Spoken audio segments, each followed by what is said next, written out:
बाबा बुल्ले शाह रहमतुल्लाह अलैह। बड़ी खूबसूरत बात है ना, सैयदादे थे ना बाबा बुल्ले शाह रहमतुल्लाह अलैह, उच्च शरीफ तो आप दे बुजुर्ग आए आपनों समझाण वास्ते। एक ही होया, एक अराई जात का बंदा जिसको तूने पीर समझ लिया और तो उसके पीछे लग गया, समझाने के लिए आए बाबा बुल्ले शाह को। अब देखे ना, बड़ी खूबसूरत बात कही बाबा बुल्ले शाह ने। अब जब वो आए ना समझाने के लिए, तो बाबा साहब फरमाने लगे, कौन है भाई आप लोग, कौन है?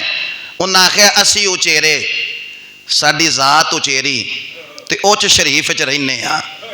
सुभान अल्लाह ते आखो, असी उचेरे साडी जात उचेरी ते उच्च शरीफ च रहने आ।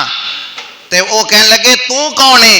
फरमाया असी कसूरी, साडी जात कसूरी ते विच कसूर दे रहने आ। भाई असी कसूरी, साडी जात कसूरी ते विच कसूर दे रहने आ।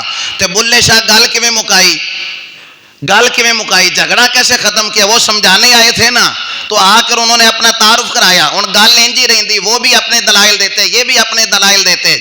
उन्होंने अपनी दलील दी कि हम कौन, हम उचेरे, साडी जात उचेरी ते उच्च शरीफ च रहने आ। बाबा साहब तो पूछया तुसी कौन? फरमाया हम कसूरी, साडी जात कसूरी ते विच कसूर दे रहने आ। जदों झगड़ा वधन लगा ना, ते बाबा साहब कहन लगे, बड़ा खूबसूरत जुमला कह दिया, फरमाया कि जे कोई उच्चा मिल जावे ते असी नीवे हो बैठने आ। ओ सुभान अल्लाह ते आखो यार मोहब्बत ना। हम कसूरी, साडी जात भी कसूरी ते विच कसूर दे रहने आ। ते जे कोई उच्चा मिल जावे ते फिर नीवे नीवे हो के बैठने आ। भाई झगड़ा खत्म कर दें, वैसे खत्म कर दें। जितन जितन हर कोई खेडे, कदी हारन भी खेड फकीरा।